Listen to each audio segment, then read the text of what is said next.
Welcome to Flat Earth Debate Uncut and After Show. I'm your host Nathan Oakley, and if you are new to this channel, or you've not done so already, then be sure to subscribe, hit the bell notification icon and join button if you'd like to become a Nathan Oakley 1980 channel member and keep up to date with the Flat Earth debate. If you would like to support the channel, there is a super chat that runs alongside each of these shows while they premiere. There's also a PayPal, Patreon and crypto link in the info box below the video.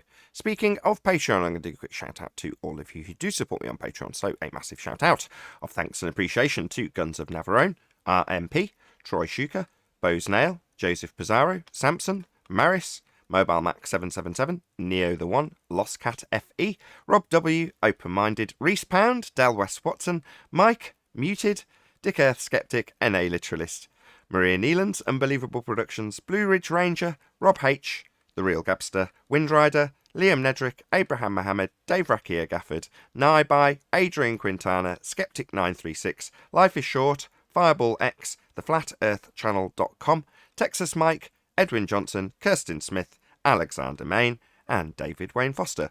So another huge, massive thank you to all of you for supporting me on Patreon. I'm going to hand over to whoever is in Discord and Google so you can enjoy their conversation while I set it for today's live show.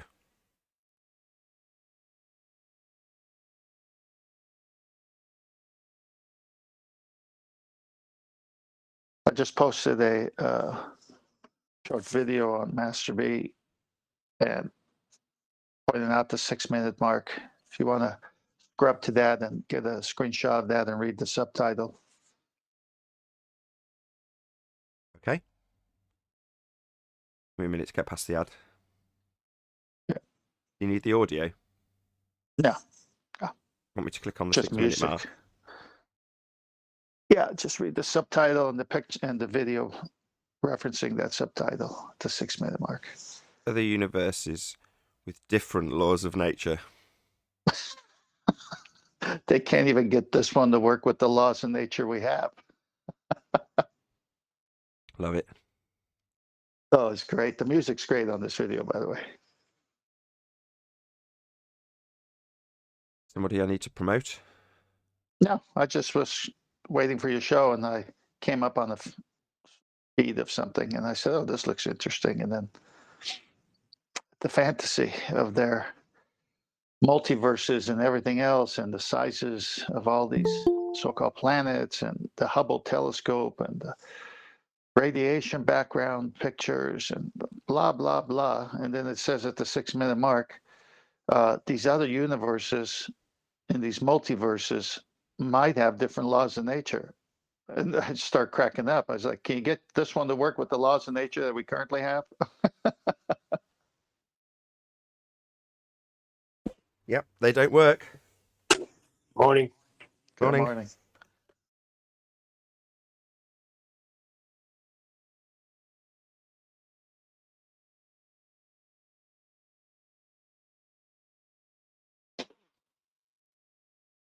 Yeah, they just do cartoons and drawings and this in this one video they just keep going. You know, they scan back with the camera and show a larger image and it just gets bigger and bigger and bigger. It's like, wait a minute, how'd you get this? Is this your fantasy? I just came into the conversation. I heard he's talking about things not working. He wouldn't be talking about my vehicles, would you? No. There you go. I knew you were going to sneak it in somehow. Nature of reality, Neil. Nature of reality. Must have got lost in the transmission somehow, Neil. You know, the funny thing is I never have a problem with transmissions. I meant the show and transmissioning to the show. Yeah, I know. I'm trying to get you off your car. We call it a gearbox here. That's kind Call of it a shifty. gearbox. Yeah, Gearbox. that's kind of shifty, though, isn't it, Nathan? We're starting early, yeah. I'd never stop. You know, if you want someone in the clutch, it's me.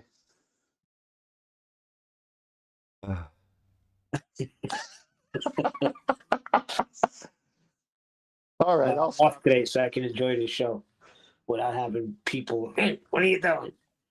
I didn't pay you to do this. Jeez. Do what? Sit on the show? Hopefully not. Yeah, like when I'm working, I have my headphones on. And I do have to grab the phone and take it off mute to say something, and I rarely ever do when I'm working. But when I do, they seem to be like right on it. Like, dude, are you freaking kidding me? I just did a whole flight of steps in a theater by myself, gluing down carpet, installing it, and you're gonna bitch because I get off mute and I said one thing? It's a joke. Okay. Well, they are paying you to do work for them, right? I don't blame Yes, them, they're Neil. I paying me mean, to work for them, but yes, I that's do right. work right through lunch, and I do work right through. Well, I take a coffee break, but I don't take lunch, and I don't get to leave that hour early. So there's a lot of politics. But anyway, back on Well, flat Earth. Well, that no, is my flat Earth. question. That's Go on. somebody overhearing you talking on a flat Earth show and telling you off for it. So, don't put your job at risk to discuss the subject of flat Earth. So I agree with them, Neil. I mean, if that means that we don't get Nathan, to... I did not ask you your opinion, Nathan. Well, listen, he's on prevailing wage, not a flat salary, so he's okay. He didn't want opinions that agree with him. My bad. No, it's Well- funny though, because it's just how quick they could hear it. Like, yo, I didn't say anything the whole time. The show's been on an hour. I grabbed the phone, I hit mute, and I said one thing, and you're gonna say I'm not paying you to do this? Well, is there anyone else having earbuds in, or is it just you? No, it's just me. Okay. Look, Neil, I agree with you. You should get special treatment.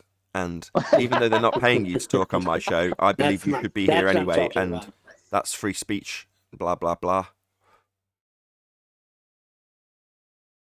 You could have pulled the Italian card on them, Neil. The Italian card. Let me think. What's that? Columbus discovered America. You wouldn't even be here without my ancestry. Oh. Problem is, they're Italian too. Well, It seems so funny to me how they could hear one little thing you say, and it's a huge theater. You're talking to Neil Simon Theater. It sits like 7,000 or something. I'm all the way on the other end. Anyway, well, that's why Isn't it's a that- theater. isn't that It's kind of got the good point? Acoustics. I was going to say, that's kind of the point. anyway. So what I did then was then Okay. what I did was I took it off and I put it on a speaker, and now everybody had to hear the Flat Earth show. Lovely. Oh, I'm all for that.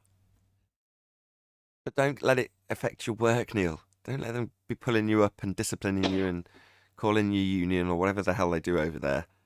Just do without the aggravation. It just finds me aggravation. Yes, I understand. Did he just say define aggravation? No, he said it finds me, I think. Oh, That's what I said. It finds me. I still love you, Neil. Anyway, so people are still talking about. I don't get it. Everything's right out for them. All the evidence is right there. And even in the chat the other day, a convirus you never show evidence. Is he really serious? Yeah, he's in denial. What he means is We I've never not show taken. evidence. What he means is I reject and handwave all evidence you have presented, and therefore there is no evidence that you have presented. That's what he means. Oh, I see. Yeah, that sounds right. They could even bring their own citation of Coriolis, and that citation proves our point, and they still say the same thing. This is how they reject evidence. And he said I got it backwards, that math is reality. Yeah, math's abstract, but he needs it to be reality because all of his arguments come from a mathematical standpoint as opposed to from a standpoint of reality. So he needs math to be reality, and they declare it as so. Well, it's not. But Maths is just abstract descriptions of things. They don't have to be descriptions of things that are real. Nathan, if he says math is reality, then the black swan kills him. Indeed. I mean, I didn't it's think of that. translatable as a description from physical reality. My point here is that when they say maths is reality, it means that when they can describe something in the abstract, it doesn't even have to be taking place in a world that's real, right? Based on the presentation that you've given us here. Well, other universes with different laws of nature.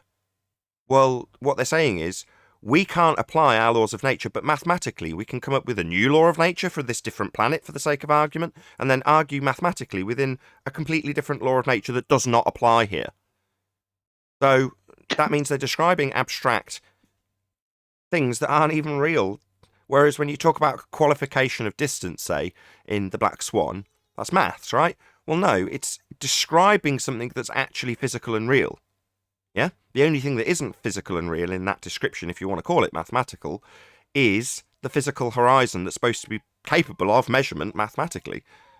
But measuring something mathematically in physicality is very different to describing something mathematically that does not exist, which is why they need maths to be reality, because they describe things that don't exist with maths and believe that by describing them, that makes them real. It doesn't. Correct. But it's a nice way of turning it on them when they say it. Oh, absolutely. Yeah, that's a good one. I'm If gonna use maths that is one. reality, then every distance to horizon can be no more than 1.2 times the square root of the observer's height in feet on a sphere with a radius of 3959 miles, and we can demonstrate it beyond that. So you no longer have a physical geometric spherical horizon, you can no longer derive an R value, you no longer got boats and buildings blocked by physical Earth curve edges, it's the end of the globe model, maths is reality. You say, okay, well, maths says Earth's not a sphere. That's a good one. I'm going to use that. I Well, didn't then, think of that. well, then they'll say this. They'll say, well, it's reality except there. That's what I was Well, going they've to say. done They'll that. say, That was "Except Rumpus's. That was Rumpus's first reply. Well, we might be a brain in a jar. We're living in the Matrix. Then that's their only response. That's right. Take it into a fantasy world that doesn't exist in our actualization of the world that we actually experience with its natural laws. No, that's not real. So our maths in abstract worlds, they're real. Maths is reality. However, when we show in reality that we can't be on a sphere, we're in the Matrix, according to our opponents. Well, that's a frightening image, to be a brain in a jar and Rumpus in there with us. Yeah, and NASA has a stronghold on a lot of people. I realized that NASA images, whatever they put out, people just believe that they go there to a violation of the second law of thermodynamics, that that's real. Everything is different up there, so they can go up there. They have been to the moon, and they're making plans on going to other planets. It's crazy. Well, there's a name for it. This little excerpt that you've got me to present, other universes with different laws of nature, is actually a fallacy. It's called a special pleading fallacy. Explain that. Special pleading? Well, it may not do that here, right? It may not be that water behaves in a certain way, or that we, can have a rain of something like diamonds for the sake of argument, right? But over in that world, over there, there's different rules that apply. That's special pleading. I got it, but there's no proof of it. Which just means that under certain circumstances that I'll arbitrarily assign in this instance, that's where it will work. Therefore, it will work. No, Well, just special pleading. I could see how they might say that, because in that world, it's a special facet of the argument. Look, special pleading would be, you start off with a reification fallacy, say a force of gravity. It gets demonstrated that it isn't in existence, so you take it into a world that doesn't exist, and then appeal to that. So you make up a special world, a fourth dimensional space-time world that we can't move around in, that doesn't exist beyond the description. Well, in that world, you can have pseudo-Riemannian force-space, time, bending, and that manifests itself as a force in reality, even though it's not a force. Well, that will be enough to confuse most people into not realising, A, they've reified into existence a mathematical force that's not a force that you can think of as a force, that only exists in a 4D world that isn't in existence beyond the description in maths, that according to them then manifests itself in a 3D world that only has been superseded because it didn't work. Mathematically.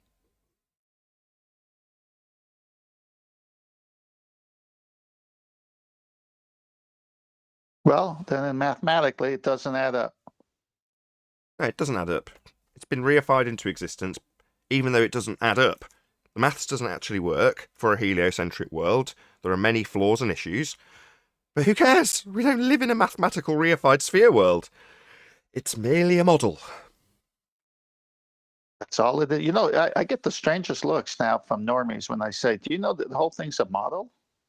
And they just look at me like, "No, it's real." I go, "No, it's a model. It's all based on math, and it's a model. None of it works out in our reality."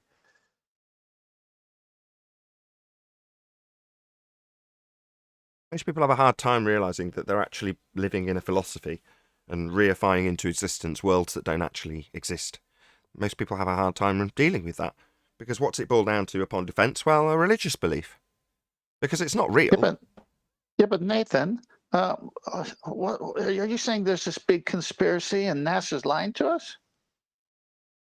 I don't know about NASA as a whole, because I'm sure there's very honest, upstanding people who are decent people in NASA. But at some level, certainly astronauts I could point the finger at, people are lying to you about the nature of your world and outright faking it, lying. You know, there's no two ways about it. The people who are on the blue screens, green screens, whichever, and on high wires and pretending to be somewhere that doesn't exist, that would be space, a second law of thermodynamics violation, sky vacuum. Well, those people on high wire are liars because they're telling you that they're in a place that doesn't exist. So I can categorically say that some members of NASA, might only be a small handful for all I know, are absolutely overt liars. There's no two ways about that. Not all of them, though. I'm sure most of them are honest people working there and think they're doing a very good thing for humanity and are very proud of what they do. Hey, Chocolate. Morning, good morning. What's going on, everybody?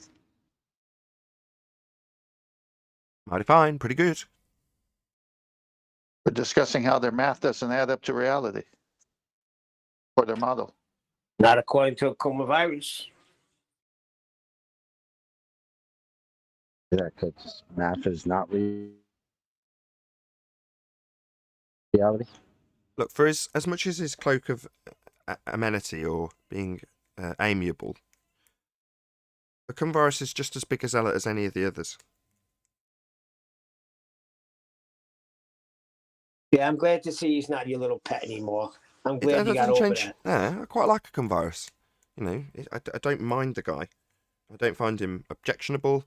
I'm mostly indifferent to the things that people do find objectionable about him, and those things are being described by you, and they are features of zealotry.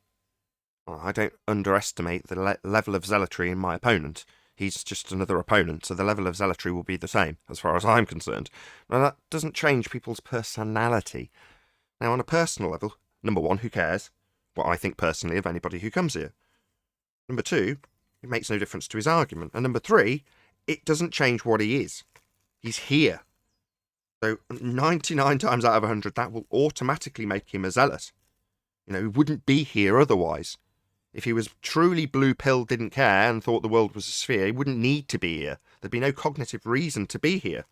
The fact that they are is because they're needing to find their confirmation bias or prove us wrong or attack us personally to make themselves feel better for a few minutes, whatever. But, you know, they're all coming from the same exact place, a place of zealotry. They found out what the reality is and they don't like it. So they want to fight against it. Okay, well, during your 5 stages of loss and coming to the coping stage where you can actually move on or maybe reflect on it with a bit of depression, you know, well, those parts of the process we don't get privy to. We're only subject to the anger, the denial, and the bargaining. That's all we get. We're never going to see virus. There's the odd exception. Very rarely do we see someone who comes along like Tommy, who we see the vitriol, the ridicule, the anger, the denial, the debating, and then you see the reflection, the depression, the, oh my God, I can't quite believe this is the case. And then the acceptance stage. And now what does Tommy do? Well, he makes flat earth videos debating globids after coming here and debating with us about how the earth's a sphere. Well, that's the exception to the rule. You know, there aren't many cases like Tommy where you get to see the other side of the process beyond bargaining. I mean, that is what this show is, though. You know, the fact that I don't get to see people reach the acceptance stage. You know, if you come here and you think that that's what you're going to find, you'll see a fundy have it presented that nature does not allow for a sky vacuum, and you can demonstrate that, and it's natural law. wouldn't be a natural law if sky vacuum was real. Now, you can present that to somebody and hope in your mind that they'll go, oh my God, I can't believe I've been lied to. But that isn't what happens. They aren't coming here to change their belief. They're looking for confirmation bias. The sad thing is, they say there's no time limit on grief. Oh boy, great.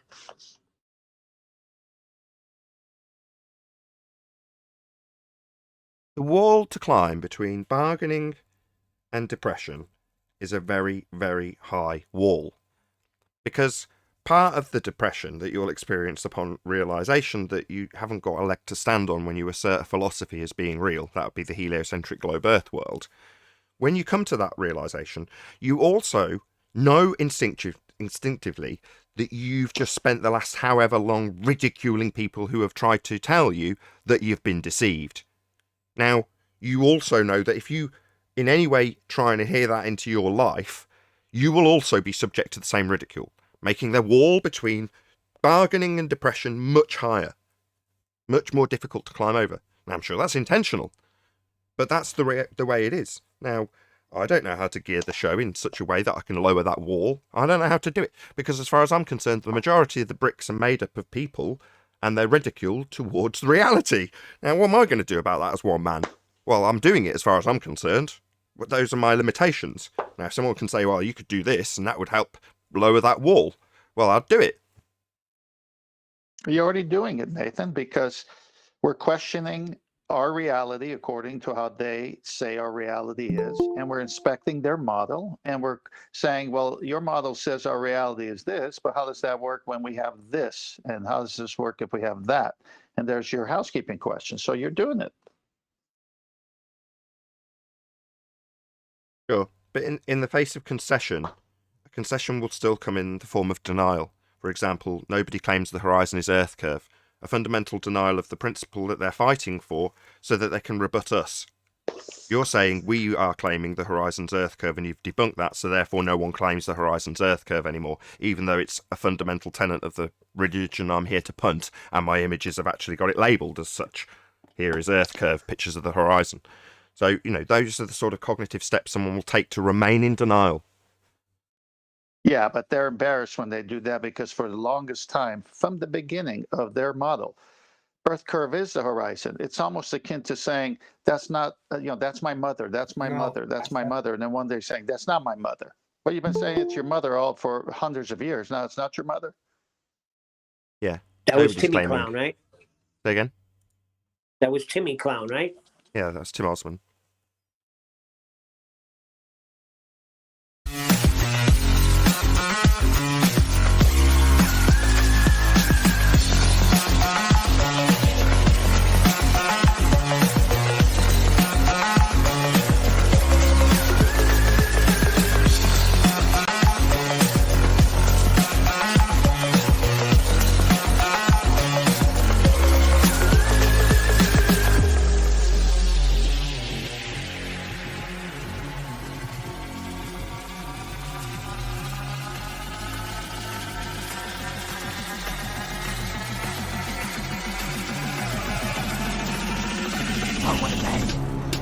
Welcome to the Flat Earth Debate Live. I'm your host, Nathan Oakley, and if you are new to this channel, or you've not done so already, then be sure to subscribe, hit the bell notification icon and join button to keep up to date with the Flat Earth Debate. If you would like to support the channel, there is a super chat that runs alongside each of these shows while they are live. There's also a PayPal, Patreon and crypto link in the info box below the video. Most importantly, if you'd like to join the discussion, simply mute the page you are currently watching, then click the link in the info box below this video to join the panel and express your views on the nature of Earth. If you do join, please don't swear. If you do, you'll be ejected, and if you are, please don't try to rejoin the stream using sock accounts. You'll be warmly welcome back on the next stream. Please also share the show on social media. Sharing the show obviously increases the live audience, but this in turn increases the chances of a more diverse panel. So please share the show on Facebook and Twitter. One last time, if you're new to the channel or you've not done so already, then be sure to subscribe, hit the bell notification icon and join button to keep up to date with the Flat Earth Debate. Now, we are joined by 10th Man, Arwin, Chocolate Saiyan, father of a stolen child, Neil, Paul, and a whole bunch of people in Discord. So, welcome, one and all. Hello, hello, hello. Good morning. Morning, good morning. Hey, George. Hey, Chocolate. My camera has crashed. Wonderful. Moving on. Any evidence of a physical geometric sphere edge horizon formerly known as Earth curvature? Nonsense. It's really annoying. I put my camera onto a little arm so I could extend it out by about 2 or 3 feet, and the first time I've come to use it, it's crashed. Isn't that wonderful? No, sphere edge horizons. We were discussing it in the pre-show. It's nonsense. No evidence of Nobody claims the horizon is Earth curvature.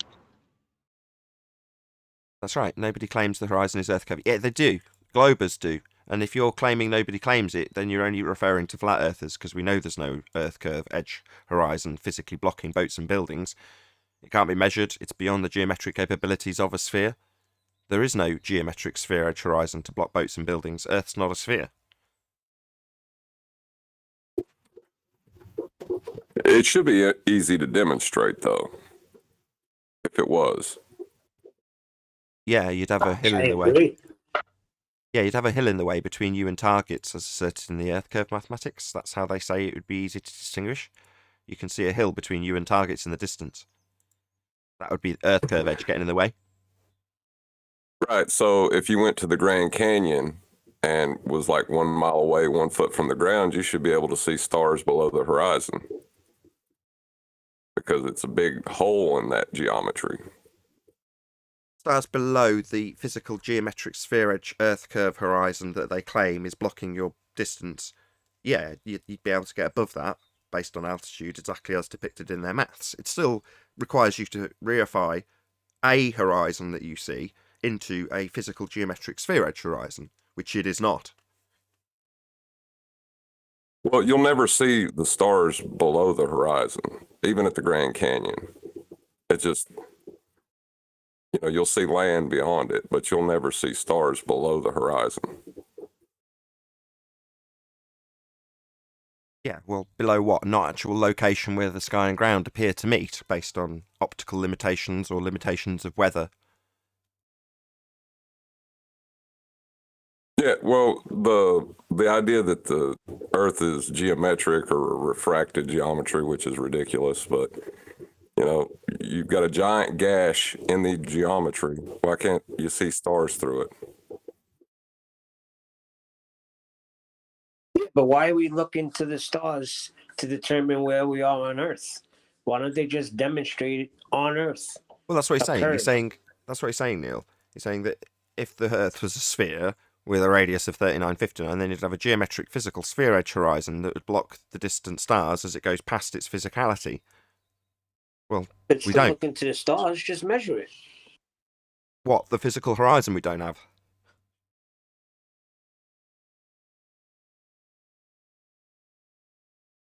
Show me a curve. If there's a curve, show me a curve. Yeah, there's supposed to be one at the horizon. Of course, that maths requires us reify the horizon into a physical sphere edge, which it's not. So when they say, show us the curve, well, how do they show you the curve? Well, they show you the horizon and tell you to believe that it's the sphere edge, even though we've debunked that.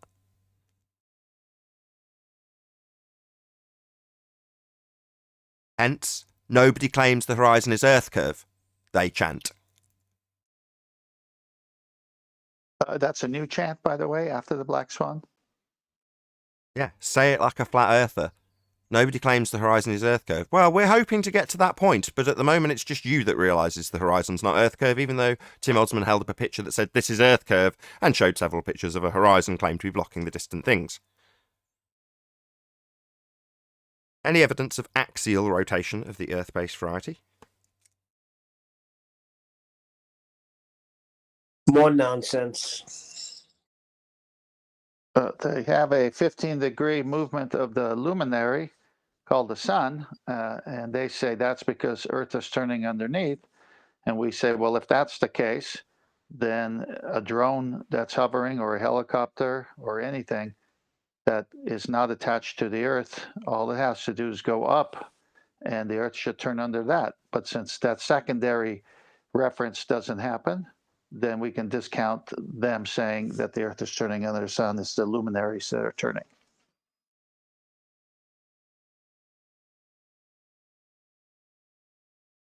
Any scientific evidence of gravity?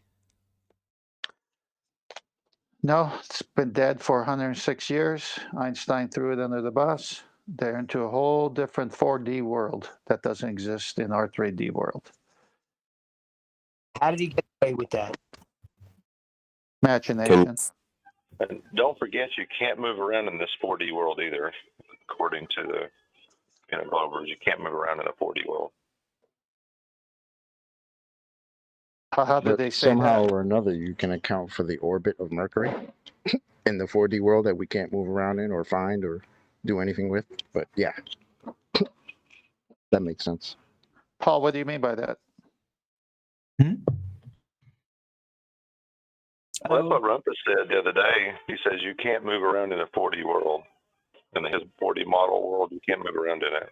That's what Rumpus says. Hello, guys. Sorry. Hey, Yeah, I mean, Lunch. that's all right. Don't apologize. so in the 3D world, we can't measure Mercury, but in the 4D world, because of special mathematics, they can measure Mercury. And then how does that convert back to a 3D world? It doesn't. That's why they need to conjure up this other dimension in order to fill the gap. You can't account for the presupposition of an orbit in the 3D world that we live in. Correct. Because come on, that makes sense, doesn't it? Any evidence of the distance to the sun? What is the sun? No idea, Neil.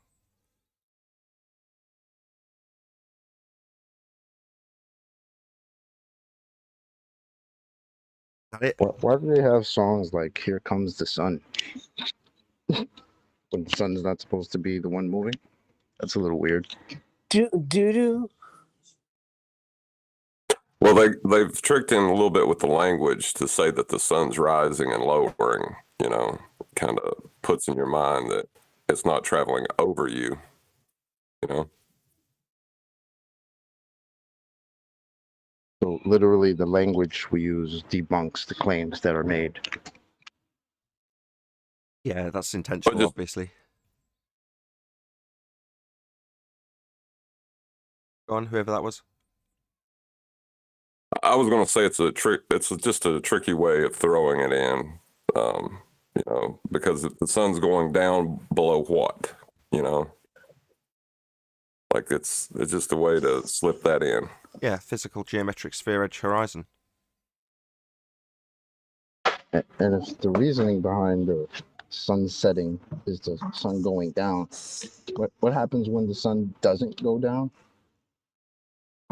Would that be considered a black swan? Something that's supposed to happen on this model but doesn't? Uh-oh. Speaking of things that don't happen on the model, any evidence of the R value, Earth radius? Nonsense. I love the new answer, Neil. Everything is nonsense. The evidence of a self-perpetuating molten iron core at the center of a presupposed spherical Earth? That's really nonsense. But you tell a good story, Nathan. Not my story. It's the story Well, of when you Thea. tell it the way they have it, it's very good. Recent story too, eh? We found out recently. It's only from the year 2000. I said the way you tell it, the way they say it, puts a lot of drama into it. But it's nonsense. What, the story of Thea smashing into Earth at a glancing blow and the debris coalescing that into the moon? That'd be it. Talking of just so stories provided by people in authority, any single viable hypothesis from any of the fields of astronomy, cosmology, or astrophysics? Email. Email? Another Dr. Beffy reference by chance? It's all I have to say. Do you think she's thinking about it, though?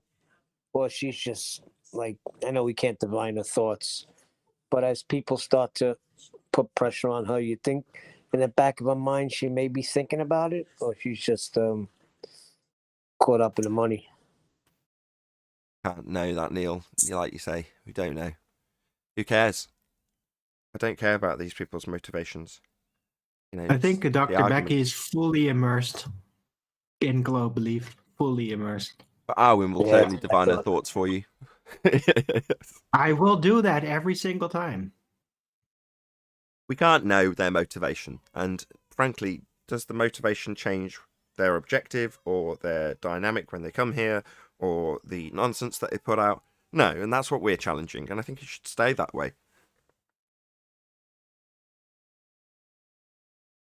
I reserve the right to divine people's thoughts. Do whatever you like. I'm not the boss of you. Are we still on the multi-line core, or did we We've move covered on that. from that? No, but go on. No, because over the weekend I was engaging with some ballers on 24/7.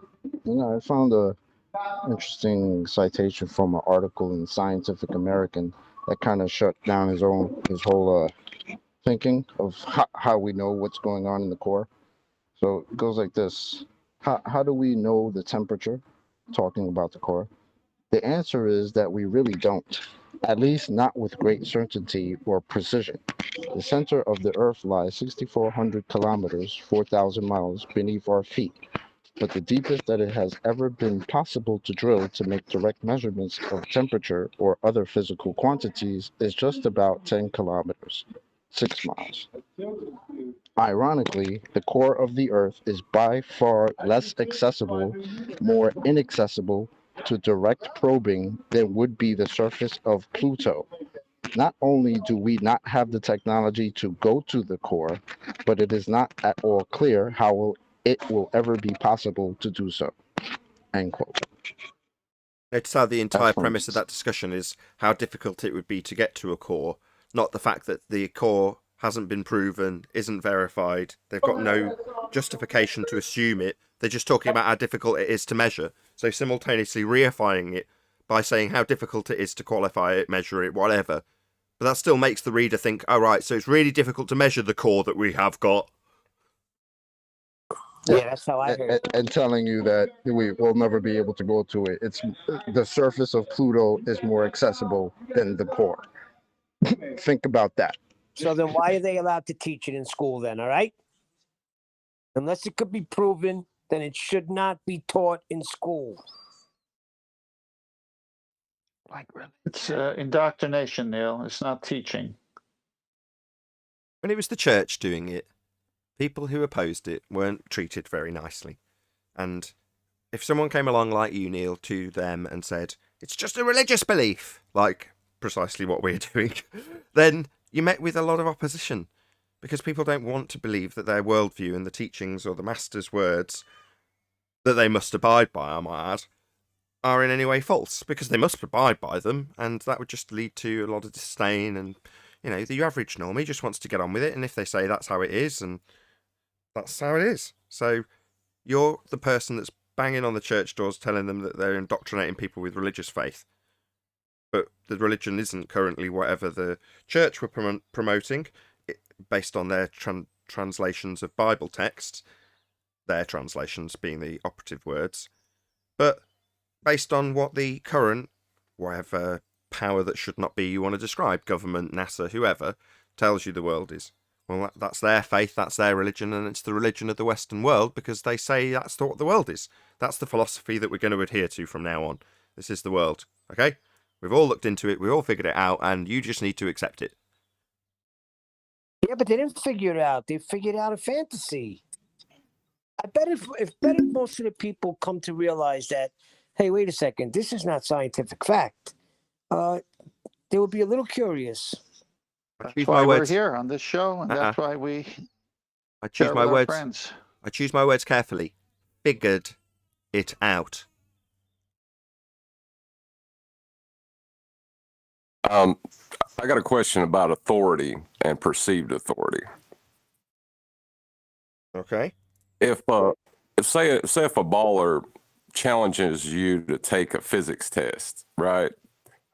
and you agree, are you lending credence to them being authority in physics? No. You could challenge me to take a test on a particular philosophy, and all you'd be testing is my understanding of the philosophy as opposed to whether or not the philosophy was capable of reification. Yeah, but if they're the ones judging whether you pass or fail, aren't they taking a perceived authority in that sense? Well, passed or failed based on the parameters and the testing structure. So if within the parameters of the test it says that we're going to be testing this person on their understanding of Newton's physics, now your challenge to that in your answer won't get you a mark because there's a set right answer. So yes, it's based on their rules.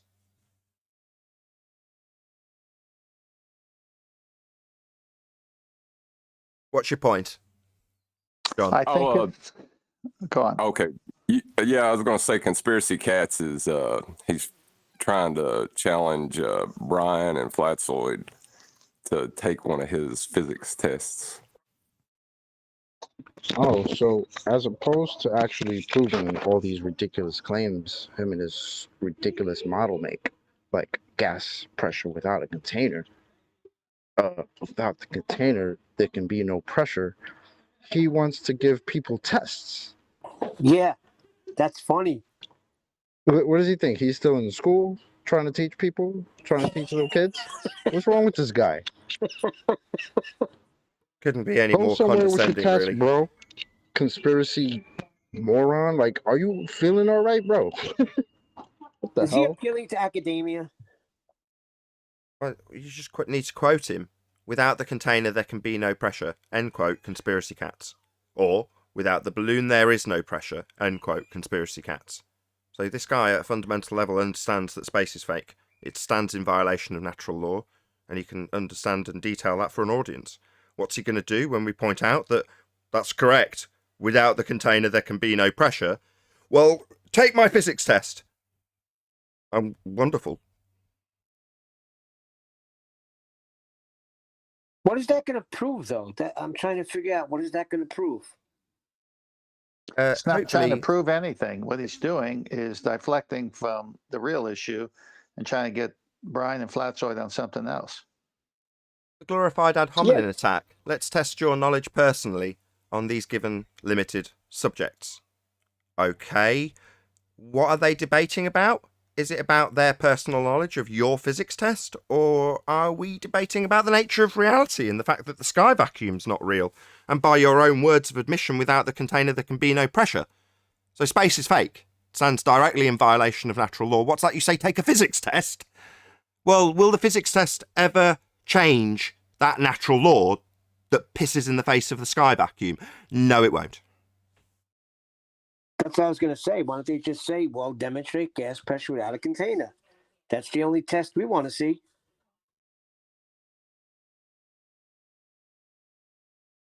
Hasn't he said that he was going to do that at one time on some show, but he has never done it? No, that must be someone else because Yeah, he no. was going to do that, but he required 2 containers. Of course he did. The average standard globie who claims you can have gas pressure without a container requires 2 containers to demonstrate it. Unbelievable. Well, Exactly. then they got a point if they're going to look at it that way. No, you're wrong. It takes 2 containers. Yeah, so without the container or containers, there can be no pressure. That will never be violated. That will never be demonstrated because you require containment to have gas pressure. It needs something to press upon. And we're breathing gas pressure. So there must be containment because, quote, without the container, there can be no pressure, end quote, Conspiracy Cats. Yeah, you're going to frustrate them with that, and they're going to say, then show me the dome. Show me the dome. At that point, I'm glad you brought that up. So, another way of staying in the denial stage. So rather than addressing the fact that we would require containment to be alive, and we are alive, so antecedent consequent relationship logic implies there must be containment. Do I know what the containment is? No. No, I don't. And why don't I? Well, because there's a massive deception about the sky being a vacuum. So are they researching what's containing the gas? No, they're telling us that there isn't one. So shock horror, me the mere mortal does not know what the sky is. But the person who said, well, what's the dome made of, has sidestepped having to contemplate and process the fact that without the container, there can be no pressure, and we are breathing it. So they assert, by way of attack, what must the containment that we must have be? Because they won't phrase it in that way, but that's what they're asking. So immediately when someone asks me that, so glad that you now accept that we must be in a contained system in order to be breathing. I don't know what the sky is. But you've got questions. Me too. I could ask you the same. So what's the sky made of then? Because I don't know and you don't know. So we're all in the same happy boat now, realising that we must have containment and we're told the sky is a vacuum. We've been deceived. So that's just another way that the rhetoric has changed, right? Because back in the day, they used to tell us we don't need a container at all, right? That we don't require a container for gas pressure.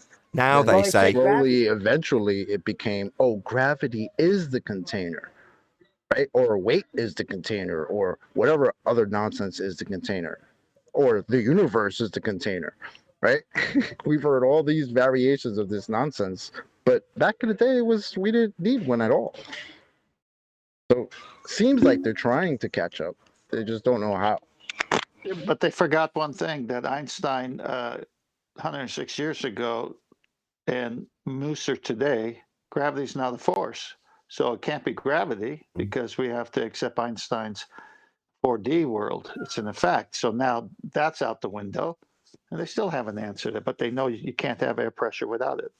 What? Why would you need a Hey, force Nate. to contain the gas on the ball? you wouldn't, you'd need containment. That would be a container. Right.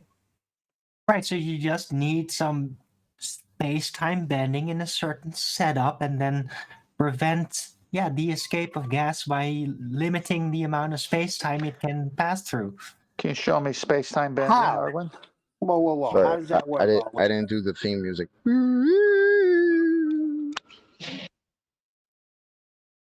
Hey, Nathan How Oakley. would you do it? Well, I can Can I ask you draw a it question? out for you. Hold on, Owen. Go on, Don.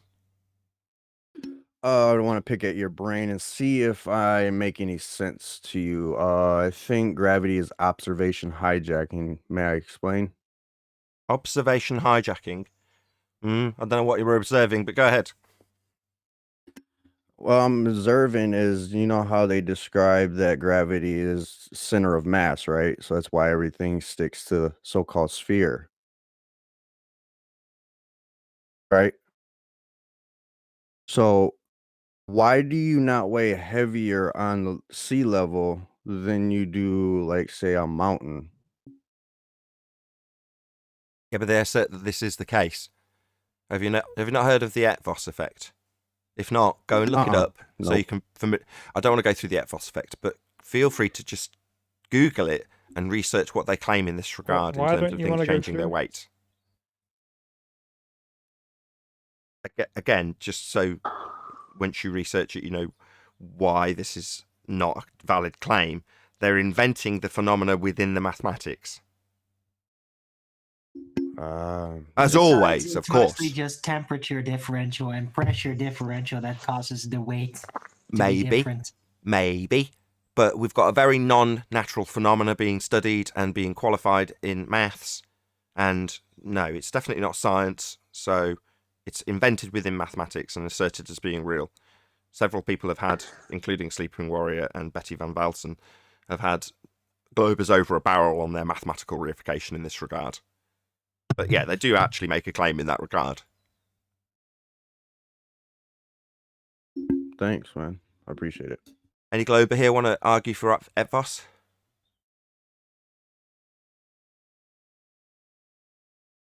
Or curve or something. Or anything heliocentric religion related? Knowing full well that Right. it's not Anything. true and we can debunk it. Like anything, chocolate. Shout out to Mebby Styles. Hopefully I've said your name correctly. Thank you very much indeed for the super chat. Really appreciate the support. Catch that. I said if they argue for this, it'll be the peak of their argument for gravity. The peak. Oh, I had one for you when you brought up the Beatles. Here Comes the Sun. You got to go through the whole Beatles song list. They also said here, there, everywhere. What, the sun? I know it's They very, all, hold know on. it's- They also say, I look at the world and I notice it's turning while my guitar gently weeps. I Yeah, don't but- notice no turning. yeah, but they also say it's a day tripper. Would you like to hear what Blue Marble Science had to say about containment being required? When you see these citations talking about the walls of a container, they're generally talking in common sense terms about a defined system that's going to obey the gas laws. And to do that, you have to have a hard container, sealed container. If you want any of the gas laws to work, that volume is required. To do that, you have to have a hard container, sealed container. If you want any of the gas laws to work, that volume is required. And that's perfect, but he's going to say it doesn't apply to the Earth. Welcome to Flat Earth, then? Yeah. Marble? Yeah, What? but he's gonna say it doesn't apply to space. I'm telling you. Yeah, that's fine, Doesn't because matter. space isn't real. So what, it doesn't apply to your mathematical reification of this philosophy? Yeah, we know. Yeah, your model violates natural law. What's natural law? Things that occur always in nature. But what they are can't be applied to your model? That's because we don't live on your model. Well, the He new thing they're said, bringing up is black any body of the radiation. gas laws. If you are any of the gas laws, you need a hard sealed container. Wow. Okay, buddy. Thanks. Yeah, you can't have gas pressure without a container. It's a necessary antecedent. In case you Well, were unaware, obviously, he's already provided the cowbell because he provided a video with 2 containers providing gas pressure. So, way to go, Blue Marble. of course, his video was titled Gas Pressure Without a Container, and now he's overtly stating that you require containment, even though he's claiming the complete opposite in a video that's still out there titled and good enough in terms of its catchment to get a PhD to stand behind it, amazingly. His 2-container demonstration of gas pressure without a container, with 2 containers. Maybe they should just start redefining what it is to mean, what it is to be a container. Maybe if they just do that, that'll kind of fix the problem. No, what they do is they redefine what is required to contain gas within their fundamentalist zealotry reification of a model that we don't live on. In other words, they say the natural laws that we experience always don't apply to their model that we don't live on. Well, Right, so an unfortunately, open this container clown is is no longer also, a he's container. already according to tried you. that. Arwen, he's already tried Yeah, that. This is I the know. same guy who was asked for what did he say? He said, "Give me a citation that says a open pipe is a container." He needed a citation for that. Well, it can contain something. So I think that's a vile request. Listen, Very true. pipe down with that, okay? Well, it's in his statement right at the beginning, any of the gas laws. So he's basically admitting there are gas laws. And what are the gas laws? Well, any Globers in Discord agree or disagree with Hillbilly Blue Balls?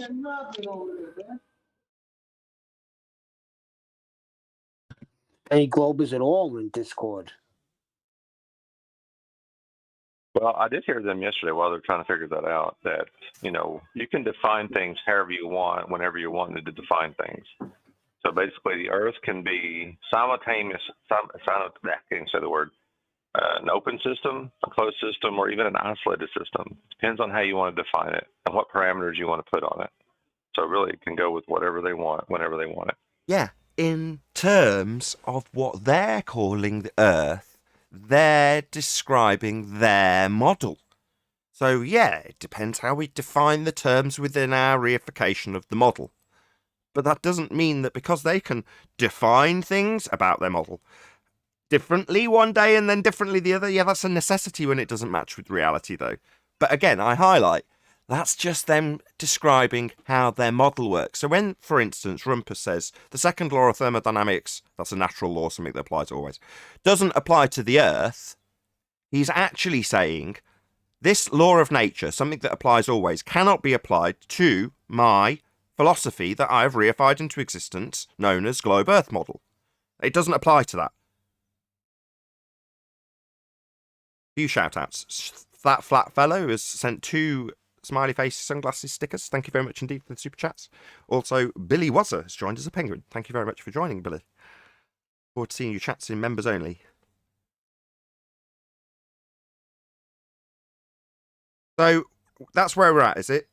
We have demolished the assertion that we've got a physical sphere beneath our feet, that we've got a sky vacuum above our head, or that the ground beneath our feet is actually moving in any way, shape, or form.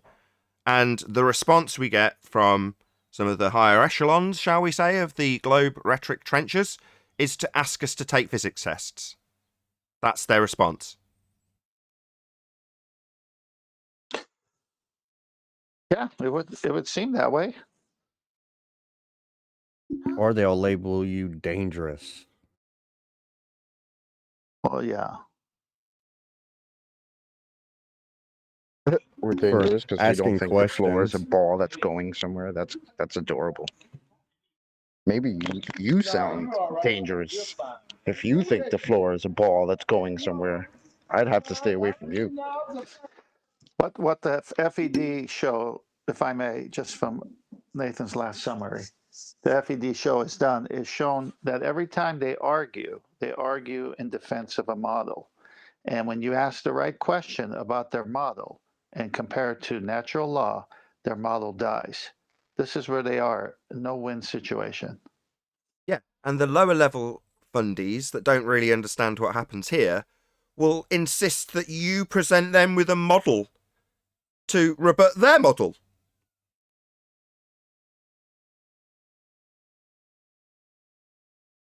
Not only will they insist that you reify their model, but they'll insist that you hold up a false dichotomy to challenge their model. It just goes beyond belief.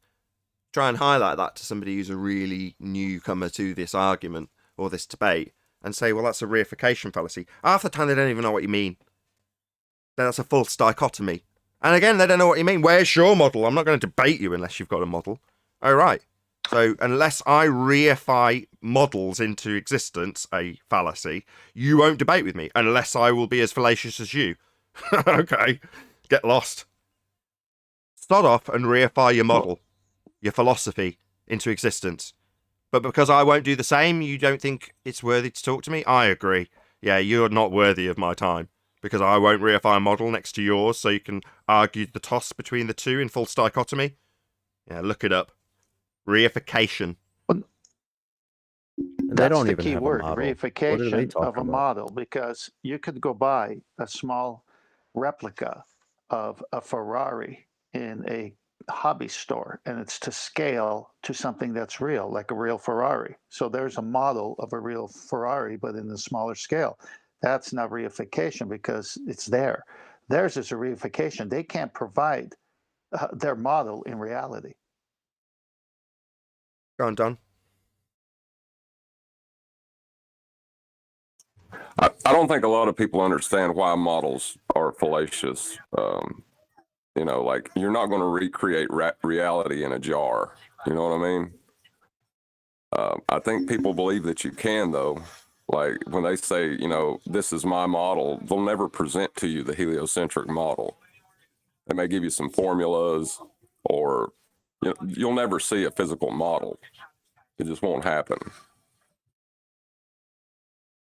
And even if they could, if they presented a working sphere in a vacuum with vegetation growing on it and gas adhering to the sides of the ball and not dispersing into the vacuum, let's just say they achieved that. Would that mean that that was where you were standing as you stared at it? Unless I could drive my car on it, then it means nothing. Absolutely not. We're talking about something that's tiny in, you know, even the biggest of vacuum chambers capable of creation on Earth. Let's say they could put a rock in it, get it to suspend in the middle of the vacuum chamber and have gas stuck to the side of it, not filling the vacuum, because that's going to happen. Let's say they did that.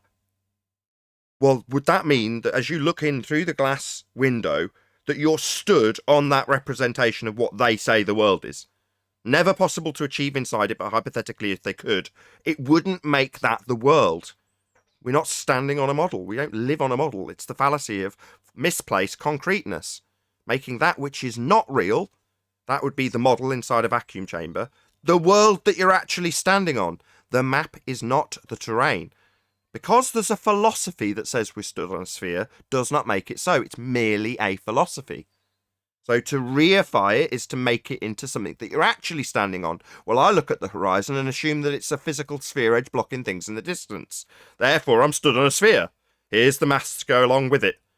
Making it ever more real. No, you're not living on a model. And what is the world we're debating about? Well, it's the heliocentric model.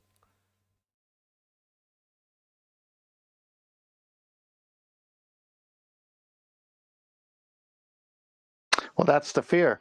That's the fear every baller has, because they hear what we're saying, they see that their model doesn't make sense, and they're faced with this inner thought: "Oh my gosh, I have been fooled. How I, no, I can't go there," and so they fight it. Yeah, like I said earlier, when somebody goes, well, what's the dome made of? Because they've appreciated that you can't have gas pressure without a container. It's their way of sidestepping the awful reality that the sky is not a vacuum, that space is fake, by saying, unless you can provide an alternative. And what would happen if you did? Well, the dome's made of sapphire. Ah, right, well, let's pull apart why it's not made of sapphire. And once I do, making you wrong, my sky vacuum will exist again. No, it won't. Beyond the point of you demolishing the argument that's claimed to be real about the sky, which is that it's a vast space for gas to fill, and gas isn't filling it in violation of natural law, and people visit this place and then send pictures back to a claim to be sphere Earth of men on high wire, well, that wouldn't make your religion true if you debunk the fact that I don't know what the sky's made of. When there's a massive deception about what it actually is. Shock horror, people are being deceived left and right about what it is, so therefore they don't know what it actually is. But does that mean you disproving of it being a sky vacuum suddenly isn't real? No, but you can easily sidestep it by asking your opponent what it really is then. Not acknowledging the fact that, yeah, you'd need containment to have gas pressure like we're breathing.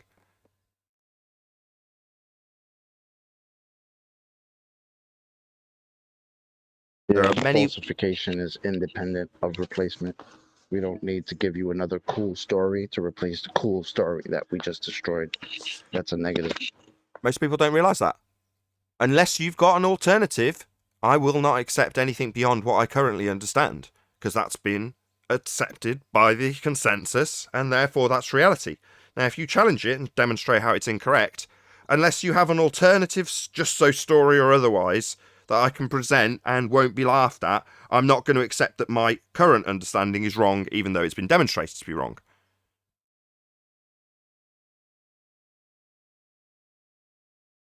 That's where they're at.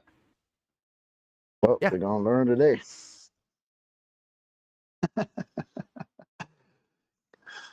The worst one is the black swan in terms of the hand waves that you get. Because their initial hand wave back in 2020, Jan and Feb, was refraction. And now we laugh at that and say, great, well, as soon as we hear it, welcome to flat Earth is going to be the response you get. So no physical geometric sphere edge horizon to derive an R value from, so you can't measure geometry, so it's not geometric, so it's not what your maths is claiming, it's not this horizon marked with an X labelled as horizon. The horizon's not Earth curve. What next? Nobody claims it's Earth curve. Yeah, welcome to flat Earth is what they'll get when they say refraction. So what do we get now? Well, we get, I don't accept it. I don't accept the black swan. I couldn't give a crap. No one's here to change your belief, you fundy. We're here to demonstrate to an audience what is and is not capable in terms of geometry with your sphere belief. Now, we've demonstrated that it's not capable of being a physical geometric sphere edge blocking boats and buildings. It's not what the horizon we present have. That's not what it is. Well, you don't have to accept that. Like, we care. Do you think I get paid by referrals or by conversions? No, I don't care. Go in peace, my friend. You don't accept that we haven't got a physical sphere edge.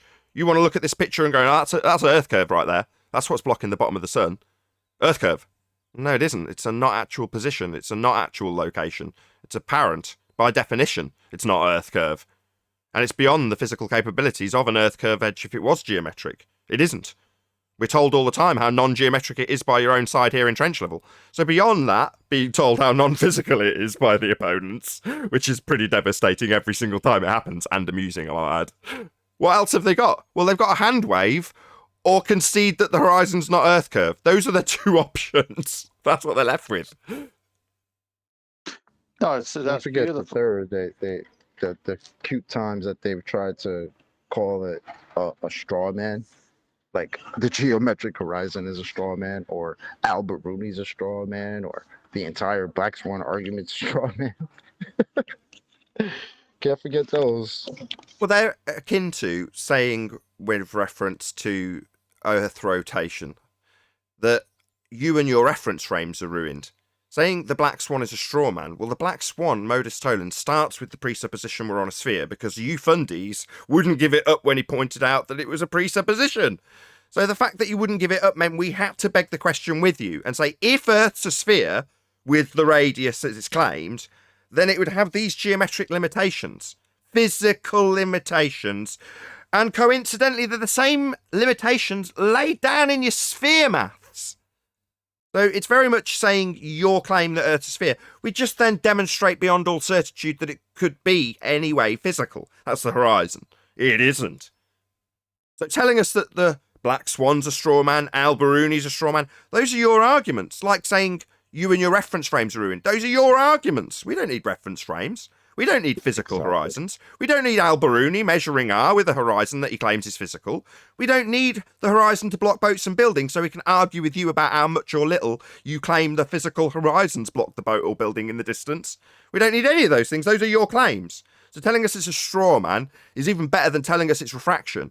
Oh, what? Non-geometric refraction then? Wonderful. Welcome to flat Earth. Straw man, you say what? The claim that Earth's a sphere, horizon, physical, geometric values. That's a straw man. Oh, wonderful. Welcome to flat Earth. It's like they've been begging the question all this time, right? Presupposing that we have a radius of 3959, and that once we put that into an argument form, they're like, "Oh, wait a minute! You guys can't be begging the question. You're begging the wrong question, guys." None of us were saying this. Yeah, none of us are saying this. You're begging the wrong question. Well, what question are we begging? Because the modus tollens logical consistency starts with your assertion that we're on a sphere with a radius value.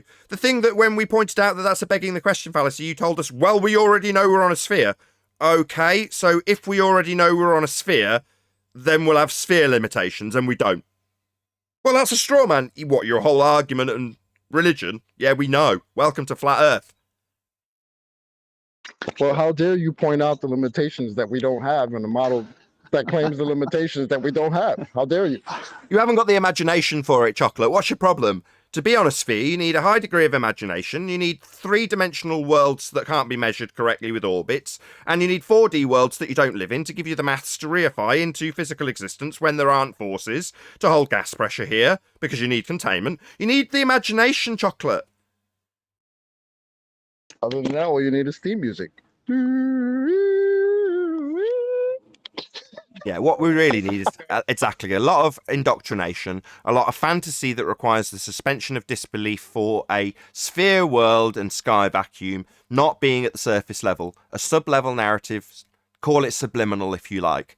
But that narrative throughout the fiction of Star Wars is mirrored in the non-fiction lies that they bring you from a second law of thermodynamics violation sky vacuum known as outer space.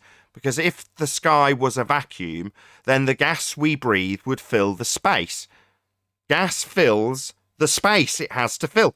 And to laugh at you, they call space a space. Space. Well, why? Well, just to laugh at you. This is when you start with begging the question. This is the sequence of death that every begging the question is going to go. So we do the what you call logical consistency of the modus tollens. So we give it to them, and it has to be a physical location. Then they say, "Oops, that didn't look good." So let's say refraction, can't see it. Well, then you can't ever measure it. Oops. Okay. Well, the horizon is not the Earth curve. Whoever said that? And then now it's okay. I don't accept the Black Swan. I don't care, though.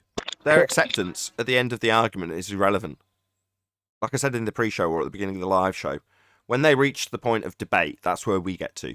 And they've got a steep wall to climb hereafter. But that's a personal struggle, right? That's nothing to do with me. Them climbing over that wall and reaching depression, because it's a long fall back down again. Well, we don't get to see that. But that's their personal struggle that I couldn't give a toss about. Yeah, I mean, what level of depression do you have to reach when the very thing that's been for years and years touted as blocking boats and buildings in the distance in the horizon, now all of a sudden we don't see it, don't expect to see it, we've never seen it, being that we have an atmosphere, and like that's got to be some level of depression, man. That's hard. It's tough. But it's the anatomy of what happens to anything that's begging the question when someone starts to ask good questions and it tears itself apart from within because it's not reality. Unless the entire Western world is indoctrinated with that fundamentalist belief, because then they'll defend it in the face of you pointing out that it's a fallacy to assume your outcome.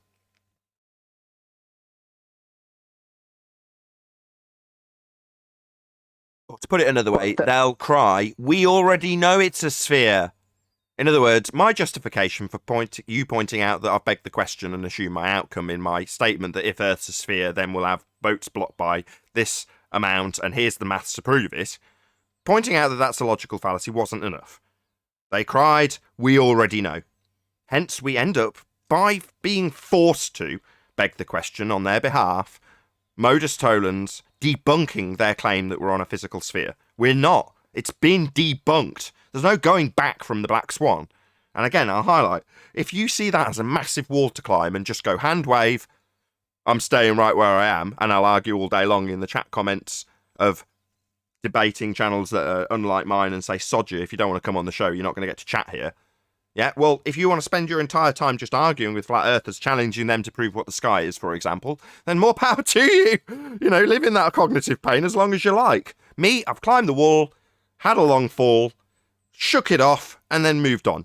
And life is better for it. Now, the fact that you're still on the side of depression, denial, anger, and bargaining doesn't bother me in the slightest. That's your problem. Fundies we're talking about here, globe believers that have come here and been force-fed the red pill and really don't like the bitter taste it's left in their mouth. So they argue with us all day long. Well, it's just a proof of circular reasoning because when they have the begging the question and we go through and destroy it, then they say, well, you know what? I'm just going to go back to my initial belief. I'm going to beg the question of the sphere again because I can't overcome your arguments.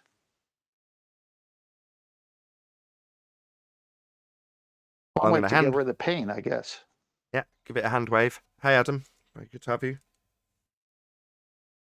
Afternoon, guys. Hey, Adam. How's it going? Nice weekend, I hope. No. My lad gave me food. I'm feeling sorry for myself now. Something dodgy my lad gave me. So, oh, dear. That sounds pretty serious. And, is it something we're aware of already? Cheered up by you mocking ballers, you lot. Is it something we're aware of? You what, bro? Is this something we're aware of? Something personal that we shouldn't be discussing? No. You just gave me the shits. That's all. I'm feeling a bit poorly. I see. I shouldn't have asked you to elaborate. Thank you. No, I didn't. I shouldn't have mentioned it. I don't know why. It's because I'm a whinging bloke, probably. Well, you did nearly die. Let's be honest. It was close, Nate. It was bloody close. I've been there, man. I've been there. Women don't understand these things. I don't think they've ever been that close. I don't think they're physically capable of getting that close to death and coming back so miraculously quick. That's correct. I've seen the light also. Anyway, that was rather disgusting, but segued beautifully by me. So, where were we? I've completely forgotten. Somebody help me out. At the reification of the globe model. Of course, that's what this all boils down to. And it always makes me hark back to, people being under the rule or the teachings of the church. And that was whatever the current rhetoric of the time was. And now we look back on it and just go, oh, well, that was just them with a religious belief. Well, I'm sure the people at the time, in the same way as the people here now, don't realise that they're under a religious doctrine or a reified philosophy, or however you want to describe it. They may not be aware of it, and they wouldn't have been aware of it back then. So the fact that people mandatorily or otherwise reify their mathematical philosophy that they're unaware of into existence is something that we're going to have to deal with, and I say we don't care about the trench level people. Overall, we wouldn't be here if we didn't concern ourselves with the fact that, for a start, my kids will have to at least at some level understand this for them to function socially. Why should they? Why do they need to know this philosophy any more than any other philosophy that we don't, adhere to? Do I need to teach them about simulation theory philosophy because it's another alternative way of understanding or believing the world works? Do I need to educate my daughters in those sorts of nonsenses? No, I don't need to. Well, why? Well, it's got just as much validity of claiming heliocentrism. Billy Wazza says, stay safe and keep it flat. Indeed. Have you, I didn't know if that amount, Nathan, was a Orwellian. Oh, I didn't notice that. He sent £19.84. Yes, indeed. Wasn't the new Wonder Woman called 1984? Yeah. Sure, I saw an advert for Wonder Woman Yes, 1984. it was. Yep. Wonder Woman 84. Yep. Well, I've got to watch that now. I'm sure it's god awful, but there's got to be a reason for why it's called 1984. At the very least, I'd like to know why. But thank you for the £19.84, Billy takes Wazza. place in 1984. It's set in 1984. Yeah. Yes. Okay, there's still got to Part be of a more. journey through time, innit? So it's the 70s series, what she's doing in spandex. So I see. Well, I suppose Of all the dates to pick. Yeah, well, there's got to be more to it than that. Shout out to Retro Bill. I've been trying to brainwash myself back into back into being a globe believer, but it isn't taking any suggestions, Nathan and panel. No. It's a bit like being unplugged from the Matrix, right? If you understand at a basic level that you can't reify the horizon into a physical geometric spheroid, for example, how are you going to not know that? How are you going to undo that? You can't just wake up one day and go, you know what?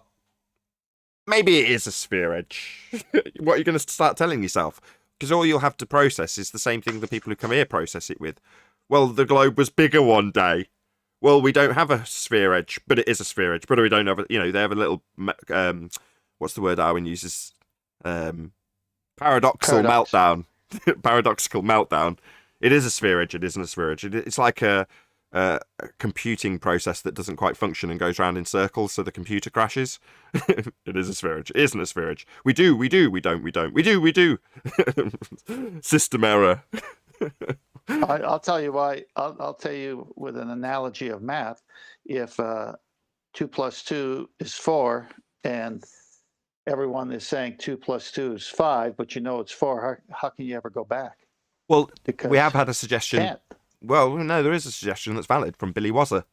Excellent new member. He says a lobotomy. That'll work.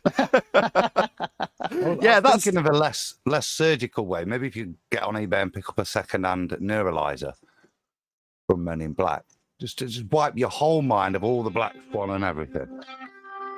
Yeah, the neuralizer doesn't exist beyond the fictional, heliocentric orientated movie series called Men in Black, though, eh? I think this might open up a whole new field of work for psychiatrists because there'll be so many people going in for that. Maybe this is a good field for someone to make money in. You're right. What Adams just said reminds me of a section in Red Dwarf where the crew of Starbug are under attack, and the cat says, I know what we should do. We should strap on the rocket pants and Junior Birdman our way hell out of here. And Crichton, the robot, says, well, that's an excellent plan, other than rocket pants don't exist beyond the fictional series Robbery Rocket Pants. But other than that, it's a great plan.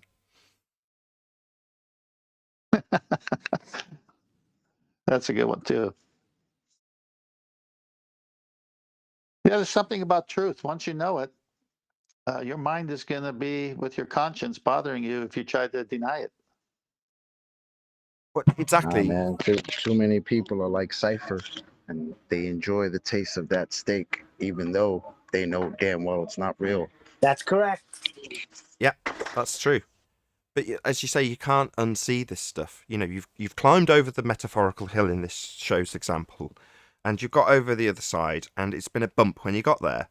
Now, after the bump, you know, you look back up at the wall and go, bloody hell, that was a big wall. But then the bruises heal. Now, you unfortunately can't climb back over the wall because the motivation's not there to do so. You know, and in trying to climb back up the wall, in metaphor, it's covered in grease on the other side. So once you've slipped down the other side, you can't climb back over because all you're doing is causing yourself more mental anguish to try and indoctrinate yourself or go along with indoctrination that's no longer working. It doesn't function anymore. So it's just not possible to climb back over the wall as far as I'm concerned. And the people who come here, in my opinion, some of them have actually climbed over that wall, you know, and they're in depression. But they really want to go back to the bargaining stage. They can't bear the idea of realizing the obvious and observable nature of the world. That is that it's flat, the sky's in a vacuum, and we're not moving. And they don't want to. So they're desperately scrambling back at the wall, trying to get back over. And those are the people that have been nudged up the wall and then nudged over it while they've got into debate and discussion, not realizing that debate and discussion also leaves you with a bit of realization at the end of it. And without even realizing it, you've been hoist on the shoulders of flat earthers till you've been bumped over the massive wall without you wanting to be. And then you go, oh God, get back over. We do have a geometric horizon. We don't.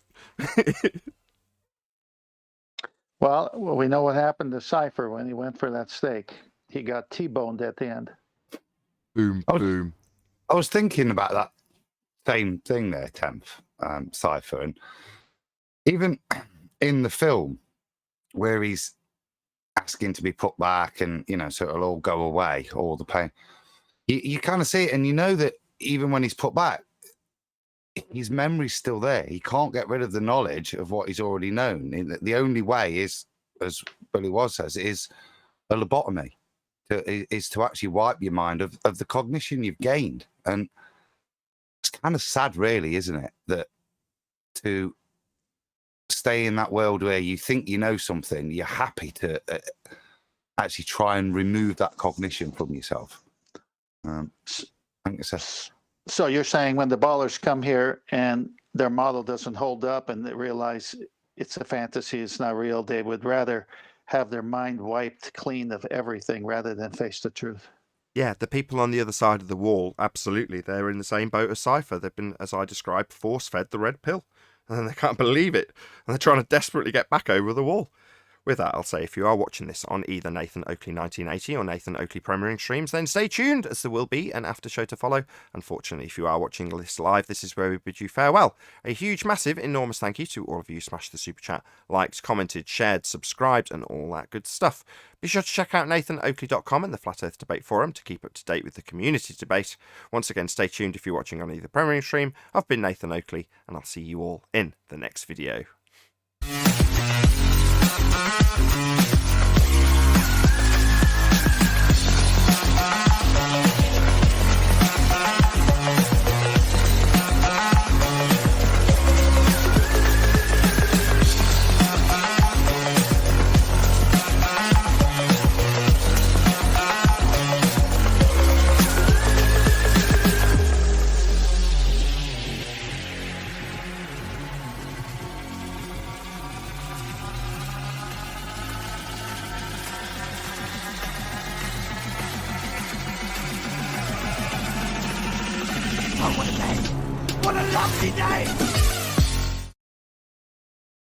Actually debate something.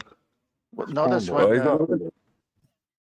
when Neil references Bell, he calls him a meatball when he's really a ding dong. well, he's not whispering sweet nothings in my ear. He's What's up, damn guys? like sending me paragraphs upon paragraphs of questions that he thinks I need to answer. Listen, that guy is in charge of moving satellites to their final position. Respect that man. Well, I tried to help him and say, calculating something and measuring something ain't the same thing. You know that, right? Math is reality. Yeah, Yeah. you don't have Back to. that man. He moves satellites. Don't you It's not understand? physics. Puts him in But their final position. a lot of them don't know that though. A lot of them think you say calculating and measuring, and it's like the same thing. It's like they don't understand when you ask, "Do you have a measurement of the curve of the Earth?" And they say, "Oh yeah, it's been calculated by this and that and the third." It's like, hello, hello. I said measurement, not calculation. Two different words, guy.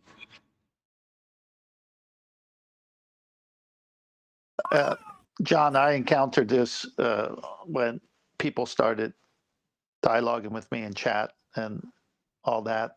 And they would write these long things. And I was like, gosh, it's so simple. And so what they do is they can't beat the simple argument you just destroyed. So they get you wanting to talk about this. Then they paste some big thing from an article. And it went on for a long time. I said, you know what? I'm not going to respond to these people anymore. I don't have the time.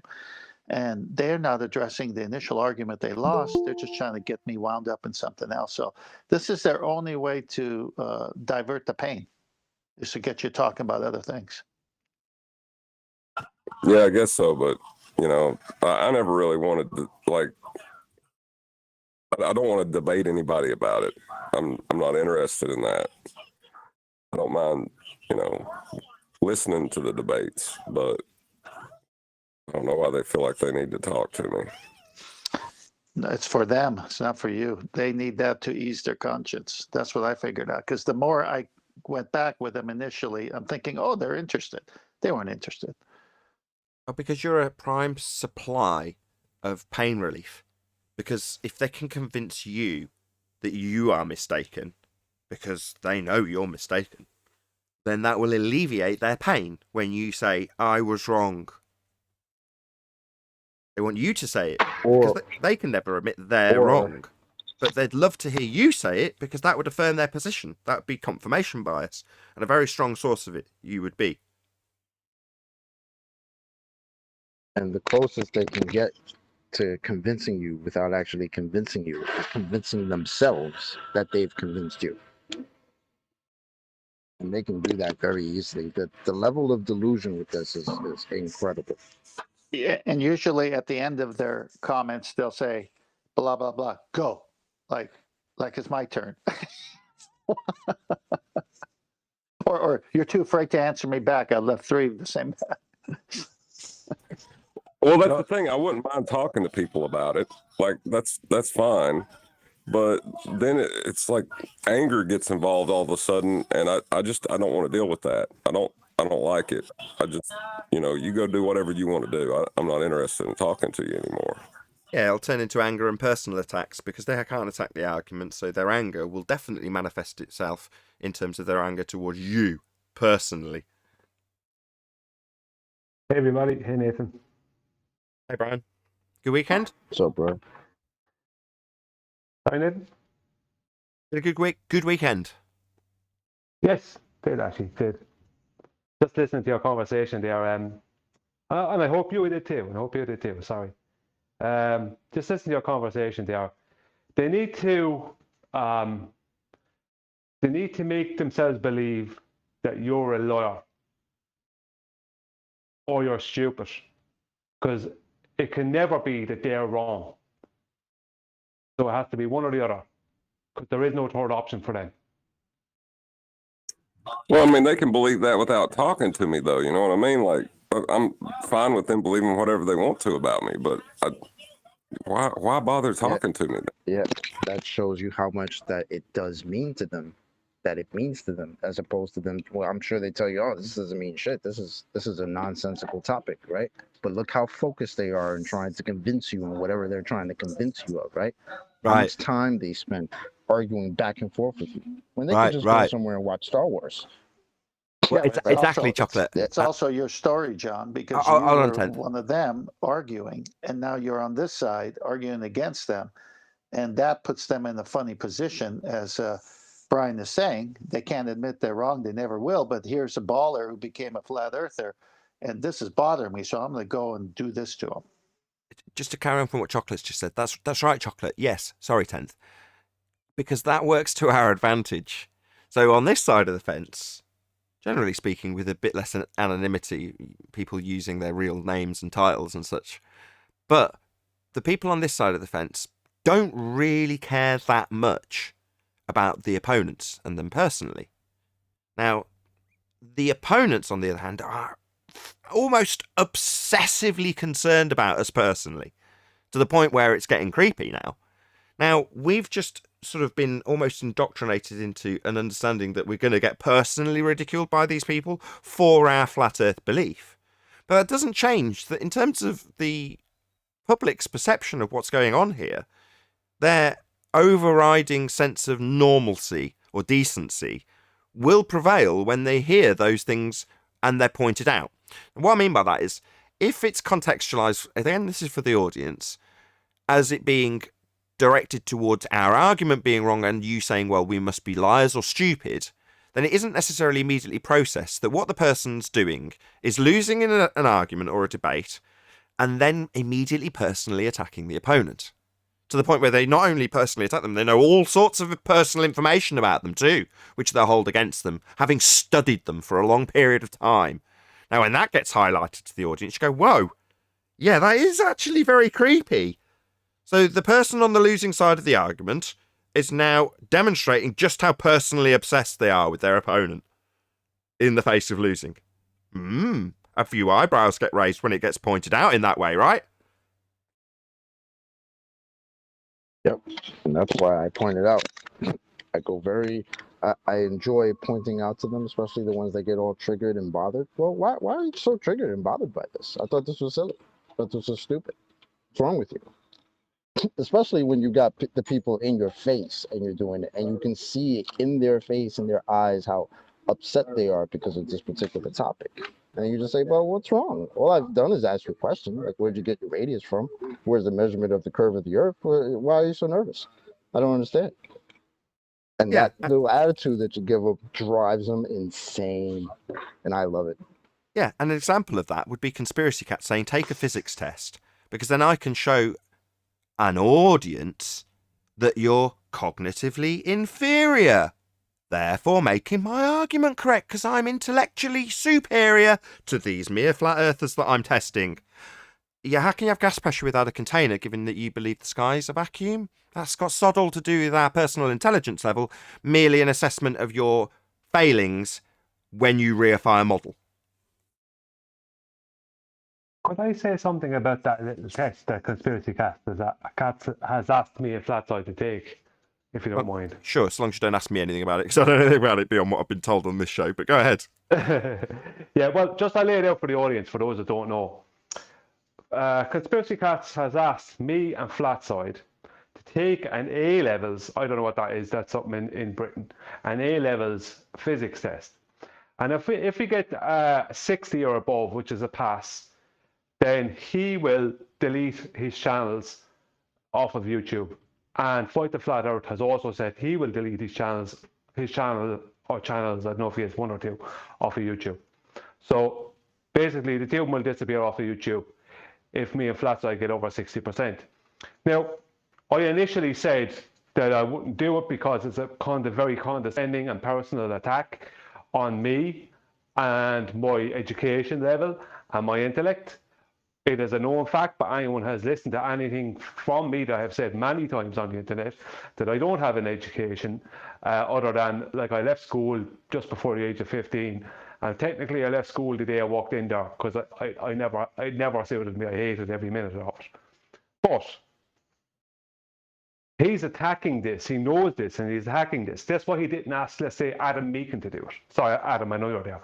Do you know what I mean? Because he knows Adam Meakin is a chemist. So he's not asking him that. He's asking me, and he's asking Flatside. Flatside, I don't know what Flatside's education is, but Flatside works as a sprayer and stuff like that. So he works a physical job. So he is basically trying to look down his intellectual nose at us. Now, as I said, I initially declined it for that reason. And what I did is I actually drew something back at him. I said, I'm not going to do that for reasons of it being condescending and blah, blah, blah, and arrogant.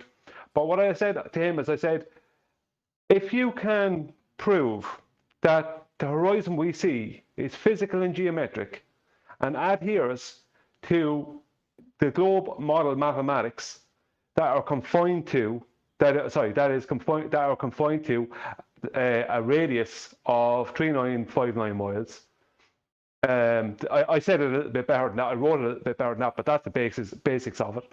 I said I'd delete my channel, and he wouldn't give me a yes or no on it. I asked him about it, and he just came back with a load of waffle.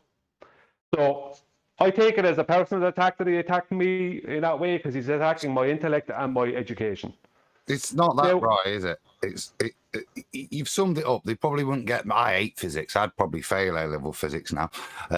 But it's not that. Do you see what they're prepared to gamble? They're now prepared to gamble their whole channel, yeah, on the premise, and this is how their mind appears to be working, that the Earth is definitely a ball if we can get Brian or Flatsoid to take A-level physics paper, and if they fail, it shows that we were definitely right.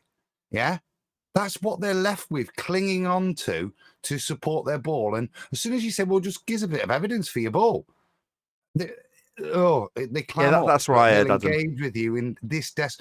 That's all they've got, mate. Yeah, that's the only proof that they've got, that if Brian doesn't pass A-level physics paper, the Earth's the ball.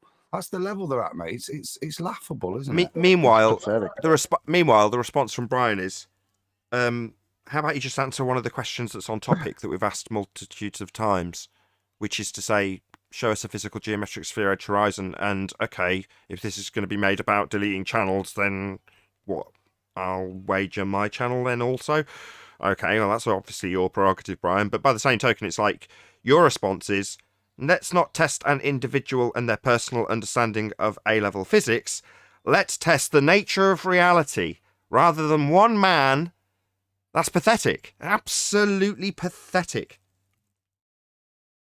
Well, the reason I threw on my channel there, because I had nothing else to throw away. I had nothing else. But I also made the point to him is that how many other flat earthers would be deleting their channels if he could prove this? Because that would mean that proving the horizon is a physical geometric location, that it matches a certain geometry as per an observer's elevation. Now, I know they can't do that because it's a load of rubbish. You know, I have nothing to lose. I have nothing to lose. I can't lose. And they have everything to win. But they won't do it because they know it's an impossibility. What do they win, Brian? What do they win? That you didn't spend hours revising for an A-level physics paper. That, look, you've more than clearly demonstrated, whether you've got these academic qualifications or not, you've shown on these stuff, you've humiliated them, you've gone in and you've shown you've got more cognition than they've got to take apart this, analyze it and understand it, and then explain it to other people, right? Really high level stuff that I've learned from you. So what's their opinion worth? That, you know what I mean? Their opinion on what? Their opinion on Brian. No offense, Brian. I know that tone sounds bad, but and don't take this the wrong way. I don't care about how smart Brian is. You know, I don't assess the information he puts out there on how smart Brian is. It's purely assessed on the information. Now, Brian's response to this is, tell me about the nature of a sphere Earth and its physical parameters. In other words, answer me on topic. What are they concerned about? The truth about Brian? Oh, yeah, because that's groundbreaking stuff. No offence, Brian. I know this sounds very bad towards Brian. I know he gets that I'm not meaning it the way it sounds to some. I know. Brian is a smart bloke. That's my point, Nathan, right? Brian has demonstrated, right, not just being able to revise facts, which is what taking an A-level thing is, yeah? He's actually gone out there and demonstrated, irrespective of any Stop. That's what they're making this about. Let's assess it based on whether or not Brian's smart or not. Well, Brian is smart. Well, what's the response from their side going to be? Well, let's test that then. So what, let's make this about how smart Brian is? No. Well, you see, this comes from the background. Hey, Ted. this Yeah, comes listen, up- hang on one second. With your permission, I put your challenge on Master B for Nathan to show just your challenge itself. Oh yeah, from yeah, your yeah. That's text. fine. Yeah. What I Okay. put in, yeah, that's fine. Okay, There was it's a few other Master B, bits of that message because I was being accused of deleting comments and stuff off my channel, and I wasn't. I don't know what's going on there. YouTube are up to something. Even Flat Earthers comments like gleams and that have been deleted. But anyway, sorry, I lost myself there. Oh yeah, here we are. The thing about this is this, right? What led to this is conspiracy cats tried to change the mind of YouTuber Rachel, a girl from Birmingham. He tried to change her mind away from being a flat earther, and he made a video. And I only watched the first 12.5 minutes of the video, and I made two 20-minute, or the best part of 20-minute videos on that 12.5 minutes, correcting a load of stuff he was wrong about concerning gravity. And I gave citation, everything, right? And on top of that, the other day I brought out a video of a demonstration of how the sun rises and sets on a flat plane. Now, today I brought out an even better one of the same topic. And that's where that's coming from. It's attacking me on a load of nonsense instead of them not being able to stop the demonstration. And I also gave with my demonstration, I had made two videos the other day. Before that video of the demonstration of how sunrise and sunset works, right? Physical demonstration of it. Before that, I also detailed the very YouTuber that he was trying to change the mind of, Rachel, who made an observation of a tower that's a tower light that's 8 miles away from her and 946 feet higher above her actual viewing location above sea level. Yet she's looking at the light in her direct horizontal, or actually, she actually said slightly below her horizontal view. They have zero, absolutely zero comeback. They can't come up with refraction, they can come up with nothing. And I'm trying to get more people to make these observations because they can't say anything. Because they hand wave away stuff with someone who's a layman. They can send a layman away when the layman comes up with the black swan photograph. They can say, or any black swan photograph, they can say, oh, that's just refraction. If someone doesn't, and throw a lot of maths at the person walk away. They can't do that with this. Now, I'm not saying that kills the black swan. I'm not saying it does. I'm just saying that they can do that and hand wave away the black swan by shouting refraction and throwing mathematics at someone who doesn't know any better at the moment, because people aren't educated in it. But this is a slightly different thing. They can dismiss anything, though. Well, this is kind of slightly different. How? The point. Tell me about this thing that a baller cannot just handwave dismiss. Well, they can't throw anything at it. If it's inconvenient to them and you say one is true, they'll handwave dismiss it. So they have nothing. Yeah, they have nothing to throw at these things. This particular type of an observation, they have nothing to throw at it. They can't claim anything. 8 miles distance, the most you have is like it's 46 or something feet of drop, or 42 or something feet of drop. There's 946 feet above her viewing observation, and it's only 8 miles away, and she's looking at it just below her. She reckons just below her horizontal view. There's a real world observation of optical drop, and I'm showing. And when you see my video today, and there's more and better demonstrations coming, I'm showing how a sunrise and sunset works on a flat plane, and how this nonsense about when you move away down, if you move south, if once you're north of the equator and you move south, due south, how Polaris will drop in the sky. This shows exactly how that would happen on a flat plane. Perfect. So I'll plug you, Brian. So subscribe today to Brian's Logic, and check out his latest video in response to Conspiracy Cats. With that, I'm going to say a huge, massive, enormous thank you to both Discord and G+ panels for making today's after show possible. And of course, a massive thank you to all of you in either Nathan Oakley 1980 or Nathan Oakley Premium Streams for hopefully smashing the super chat, liking, commenting, sharing, subscribing, and all that good stuff. Be sure to check out nathanoakley.com and the Flat Earth Debate Forum to keep up to date with the community debate. I've been Nathan Oakley, and I'll see you all in the next video.